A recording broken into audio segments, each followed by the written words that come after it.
Oke, assalamualaikum warahmatullahi wabarakatuh. Jumpa lagi dengan saya Dina Fitricia Septiarini. Kali ini kita akan membahas terkait fixed and intangible asset. Jadi pada pertemuan ke-9 untuk mata kuliah pengantar akuntansi, di mana chapternya adalah chapter 10 dari buku Carles and Warren gitu ya. Jadi kita akan mulai fixed and intangible asset. Jadi sebenarnya apa sih yang kita maksudkan dengan fixed asset itu?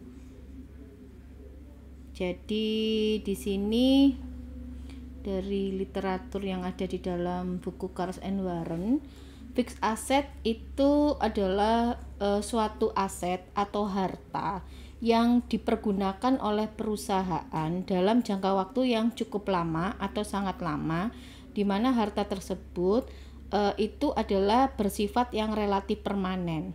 Contoh daripada fixed asset itu seperti equipment gitu ya, kemudian mesin, kemudian gedung, dan kemudian tanah. Nah, di mana biasanya fixed asset itu ada di dalam beberapa literatur itu menyebutkan sebagai plant asset or property, plant and equipment. Jadi ya itu hanya beda istilah aja ya, hanya tetapi biasanya yang kita ketahui adalah fixed asset atau aset tetap.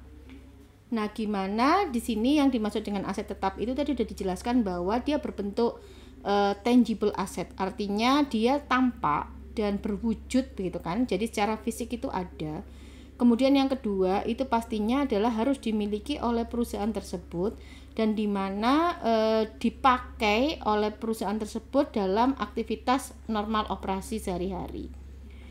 Nah, kemudian yang ketiga itu yang ini yang terpenting bahwa di dalam fixed asset itu atau aset tetap itu dia tidak dipergunakan atau tidak diperdagangkan, tidak diperjualbelikan. Contohnya seperti ini, ketika kita memiliki mobil gitu ya, itu akan menjadi fixed asset bagi perusahaan, misalnya transportasi darat. Tetapi mobil itu akan menjadi persediaan ketika dia adalah perusahaan yang misalnya adalah dealer seperti itu, atau dia jual beli mobil. Nah itu ya, itu adalah perbedaan dari atau apa yang kita sebut sebagai there are not offer for sale as part of normal operation. Oke, bagaimana kita mengklasifikasikan ketika kita mendapatkan sebuah aset tetap itu gitu ya, atau klasifikasi cost-nya. Jadi di sini semua biaya yang dikeluarkan untuk mendapatkan barang tersebut itu kita masukkan atau kita menjadikan dia sebagai klasifikasi of cost seperti itu.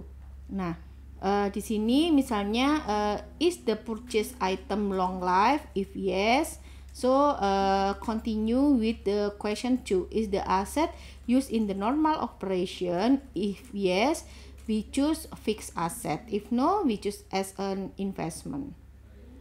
Okay, I think that's you can read by yourself and then kita move ya.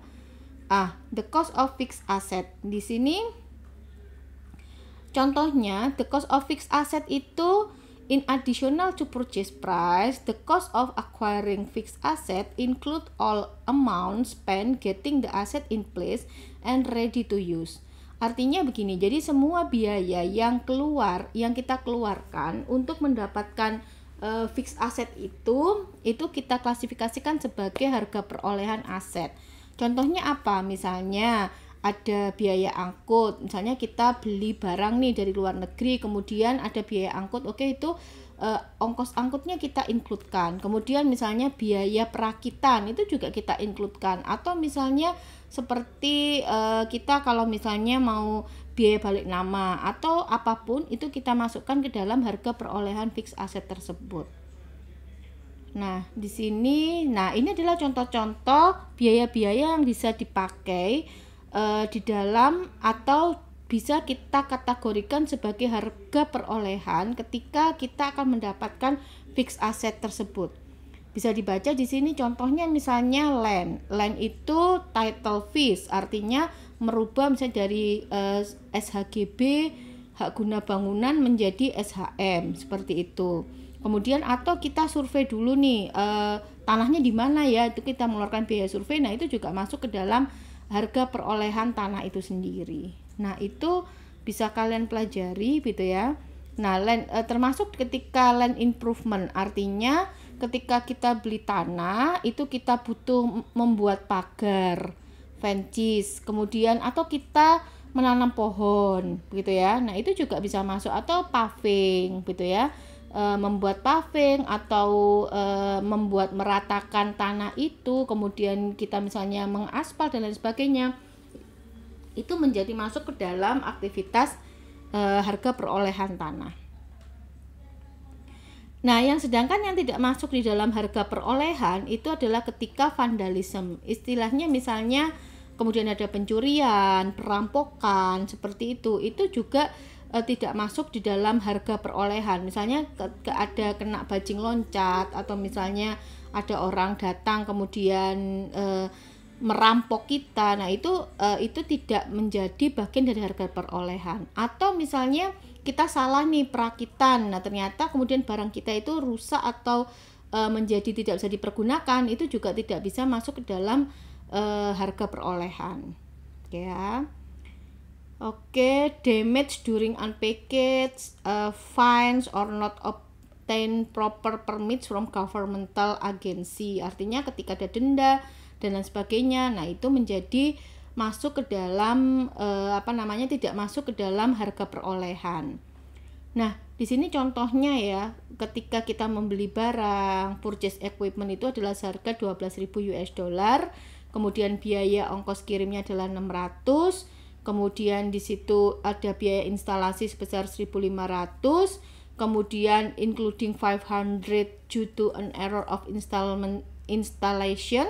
Nah, itu dia tidak masuk, berarti dia yang masuk adalah hanya 1.000-nya saja. Jadi yang 500-nya harus kita keluarkan dan tidak menjadi dari harga perolehan. Dengan demikian, jurnal yang harus kita lakukan adalah equipment pada debit dan cash pada kredit dengan nilai nominal 13.600. Seperti itu, yaitu 12.500 ditambah 600 ditambah 12.000 tambah 12.500 ya, itu soalnya agak miss mungkin ya. 600 ditambah 1.500 dikurangi 500. Oke ya. Oke. Nah, di sini ada juga ketika kita misalnya tidak memiliki harga itu terlalu mahal. Misalnya kita mau beli mesin nih, ternyata mesinnya itu harganya sangat mahal. Nah, maka ada salah satu fasilitas yang kita sebut sebagai leasing fixed asset gitu ya. Nah, di sini ada dua belah pihak, yaitu lessor dan lessee. Artinya leasing itu adalah sewa usaha, sewa beli usaha. Jadi ketika akhir periode itu kita bisa saja membeli aktiva tetap itu. Tapi kalau kita tidak membeli juga nggak apa-apa, maka itu namanya kita menyewa, atau kita di sini adalah leasing fixed asset. Nah, di sini oke ya. Nah, ini kita baca, under a finance lease, the lease record an asset and a liability similar to having purchased the asset. Under an operating lease, the lease record prepaid rent. Ini ya bedanya ya. Satunya adalah menjadi prepaid rent atau sewa dibayar di muka, sedangkan kalau misalnya dia menjadi finance lease atau dia itu nantinya akan dibeli, maka dia akan akunnya adalah aset dan liability gitu ya. Oke, kita lihat nah, sudah kalian ketahui sebelumnya, bahkan kalian sudah pernah menjurnal gitu ya. Ketika kita memiliki sebuah aset tetap, maka pada akhir periode akuntansi itu maka kita perlu melakukan jurnal penyesuaian. Salah satu jurnal penyesuaiannya itu adalah yang kita sebut sebagai depresiasi. Nah, di sini mengapa sih sebenarnya depresiasi itu gitu ya? Di sini kita lihat bahwa secara fisik dan secara fungsi aset tetap itu sudah berkurang gitu kan ya. Kenapa? Kalau misalnya kita tahu sendiri ya, kita punya mobil, bannya itu sudah aus, mesinnya juga sudah agak-agak rusak, agak-agak error gitu ya, dan dia kan sudah berfungsi ya, jadi dia sudah sangat bermanfaat bagi perusahaan. Oleh karena itu maka perusahaan perlu melakukan depresiasi. Nah, di sini physical depresiasi itu gitu ya, itu menggunakan berapa sih jumlah waktu yang sudah kita gunakan gitu ya. Sedangkan fungsional depresiasi itu secara fungsi itu apakah sudah masih bermanfaat atau tidak sih aset tetap kita. Nah, seperti itu. Nah, di sini apa sih yang menjadi perhitungan ketika kita harus menghitung biaya depresiasi atau beban depresiasi? Yang pertama kita harus mengetahui harga perolehan gitu ya. Harga perolehannya berapa? Nah, itu kita sebut sebagai initial cost gitu ya. How much the initial cost-nya? Nah, kemudian kita juga harus memperhatikan berapa sih umur ekonomis dari fix aset itu gitu ya. Jadi misalnya katakan kalau kita mobil ya, maka umur ekonomisnya 10 tahun. Kalau lebih dari 10 tahun, nah itu pasti mobilnya sudah cepat rusak, cepat aus begitu ya. Harus sering diperbaiki, rewel dan lain sebagainya. Nah, itu yang kita sebut sebagai useful life. And then the last kita sebut sebagai residual value. Nah, residual value ini adalah estimasi value gitu ya. Jadi ketika pada akhir periode akuntansi, ketika kita akan menjual kembali barang tersebut, nah kira-kira harga jualnya itu berapa? Nah, itu estimated value of the asset at the end of its useful life. Nah, itulah yang kita sebut sebagai residual value. Boleh 0 ketika akhir periode, boleh kita juga menentukan berapa sih residual value di akhir periodenya. Nah, ini kita contohkan, yaitu ketika harga perolehannya adalah 24.000, kemudian expected useful life-nya adalah 5 tahun gitu ya. Kemudian estimated residual value-nya adalah 2.000. Nah, maka dengan demikian, gitu ya. Jadi setiap tahunnya gitu ya, setiap tahunnya itu 24.000 dikurangi dengan 2.000 dulu adalah residual value, akhirnya menjadi 22.000. Nah, 22.000 itu langsung dibagi 5. Jadi setiap tahunnya adalah 4.400 seperti itu. Nah, sebelum masuk ke situ itu memang ada tiga metode dari depresiasi itu.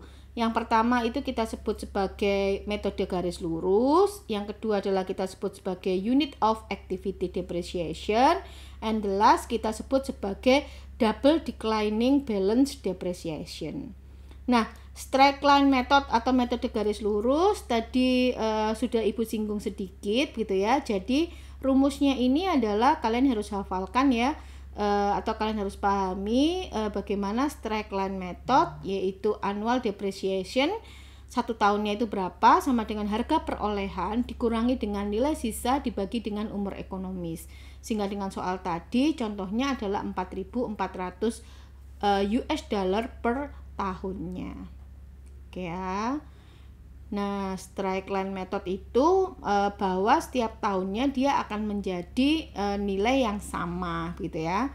Nah, di sini nilainya adalah sekitar 20% gitu kan untuk 5 tahunnya. Nah, jurnalnya easy aja, yaitu beban depresiasi pada debit, sedangkan kreditnya adalah akumulasi depresiasi pada kredit. Seperti itu.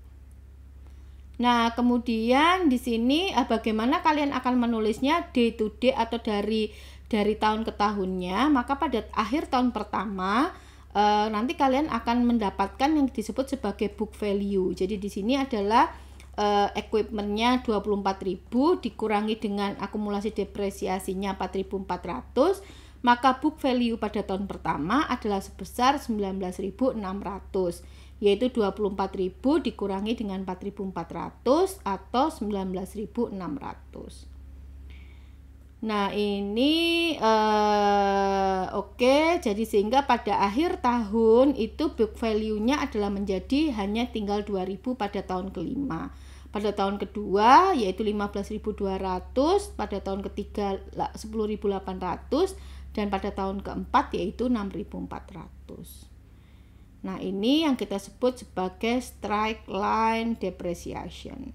And then after that kita mengenal unit of activity method. Sebenarnya ini adalah metode yang paling fair gitu ya, karena mesin itu atau barang itu kita nilai atau kita depresiasi dari berapa sih jumlah hours yang sudah dipergunakan, berapa jumlah jarak yang sudah dipakai, kemudian berapa sih jumlah nilai yang sudah dia berhasil produksi. Nah itulah yang kita sebut sebagai unit of activity method. Jadi pembaginya itu bukan merupakan tahun, tapi adalah merupakan berapa jumlah produk yang sudah dihasilkan.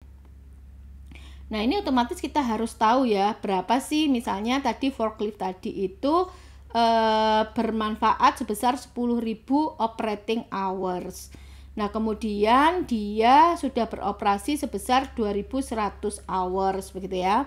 Nah berarti kita cari dulu per hoursnya berapa dengan rumus yaitu depreciation per hour sama dengan harga perolehan dikurangi dengan nilai sisa dibagi dengan total estimated unit of activity. Nah itu akhirnya mendapatkan 2.2 per hours, yaitu dari 24.000 dikurangi dengan 2.000 adalah nilai residu dibagi dengan 10.000 hours adalah total operating hours dari nilai forkliftnya. Nah kemudian dengan demikian maka jurnalnya sama, yaitu yaitu beban depresiasi forklift, sedangkan kreditnya adalah akumulasi depresiasi forklift senilai 4.620. Oke ya.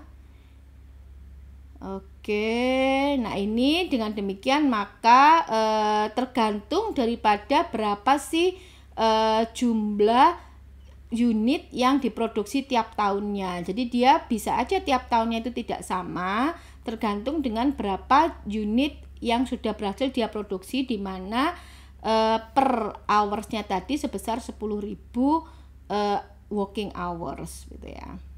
Oke.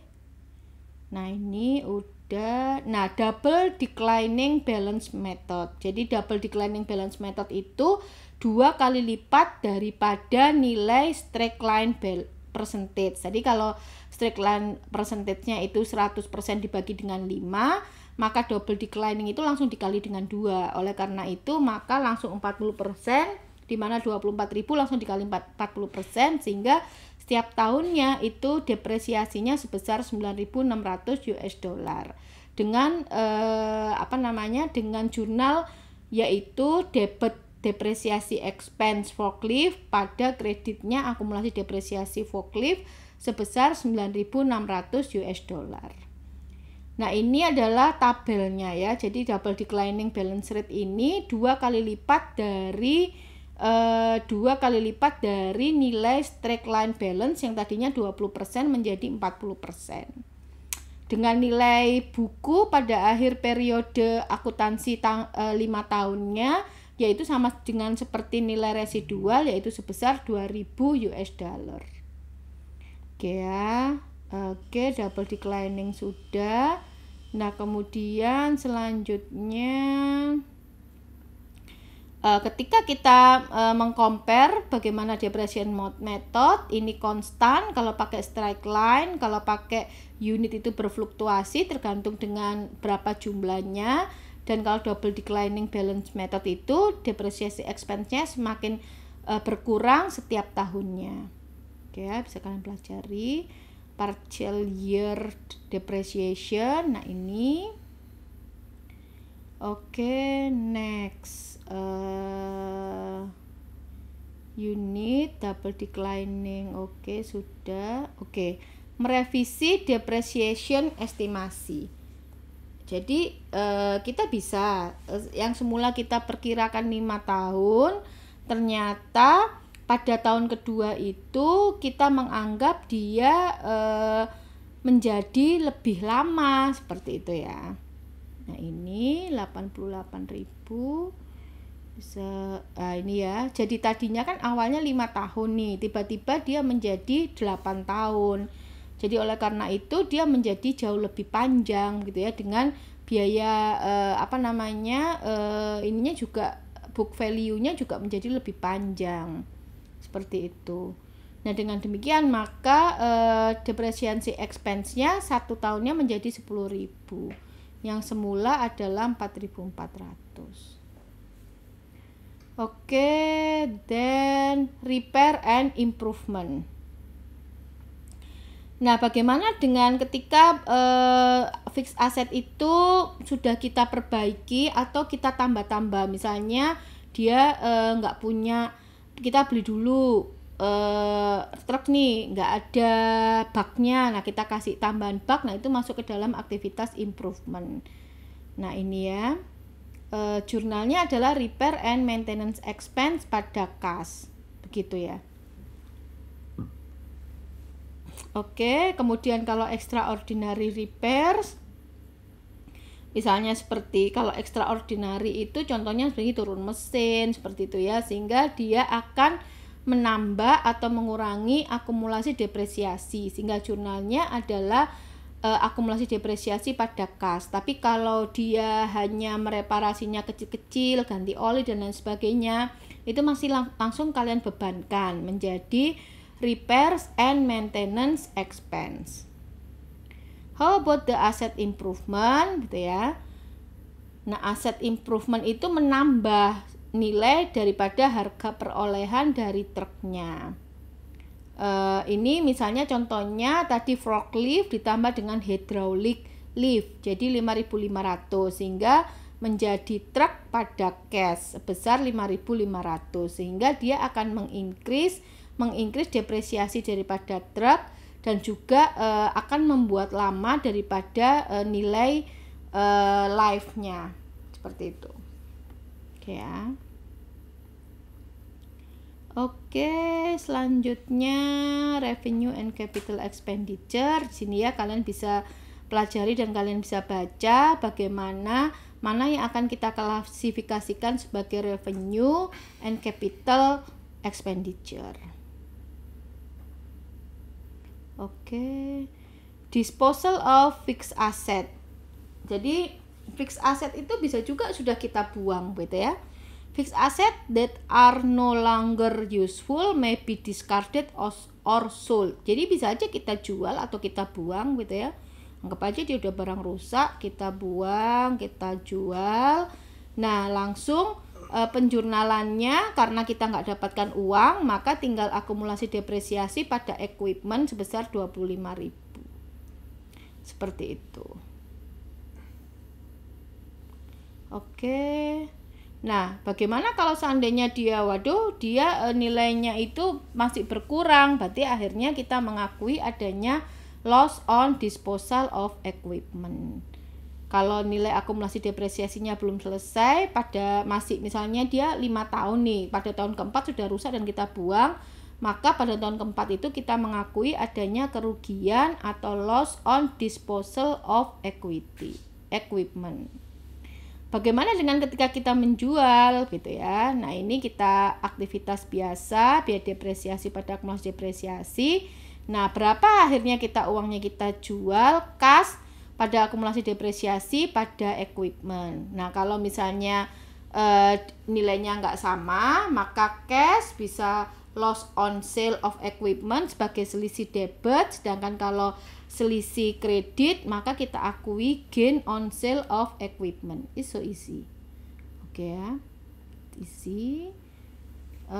Oke, natural resources. Nah ketika kita memiliki sumber daya yang dia sifatnya intangible ya, misalnya kita itu memiliki hak guna pengeboran minyak, atau misalnya kita punya hak guna daripada hutan gitu ya. Nah, maka itu kita klasifikasikan sebagai intangible asset seperti itu, karena kan nggak kelihatan ya kita berapa sih jumlah mineral yang ada yang akan kita bisa gali, kita tidak tahu.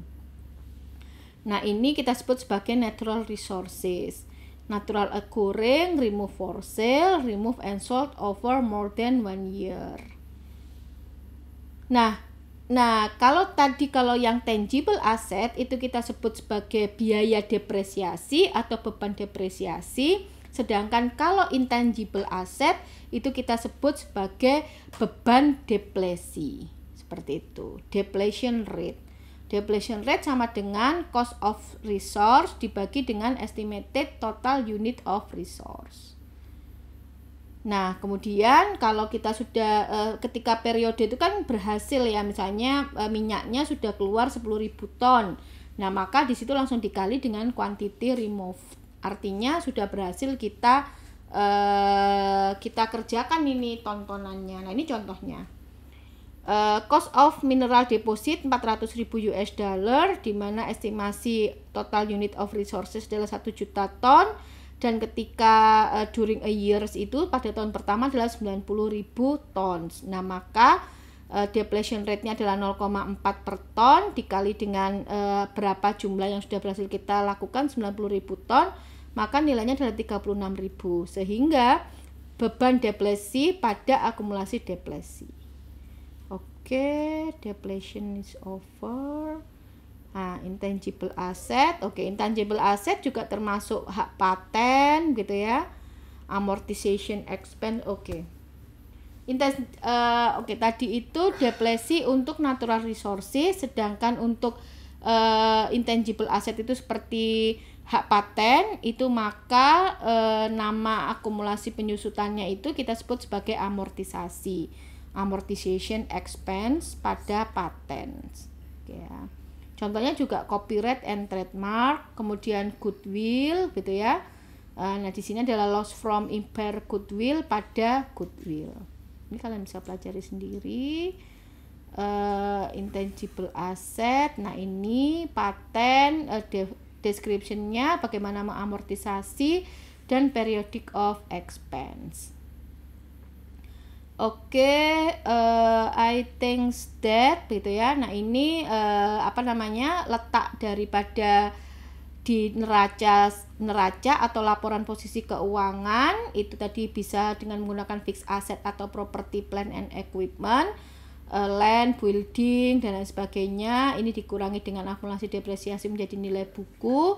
Kemudian ada intangible asset gitu ya, paten.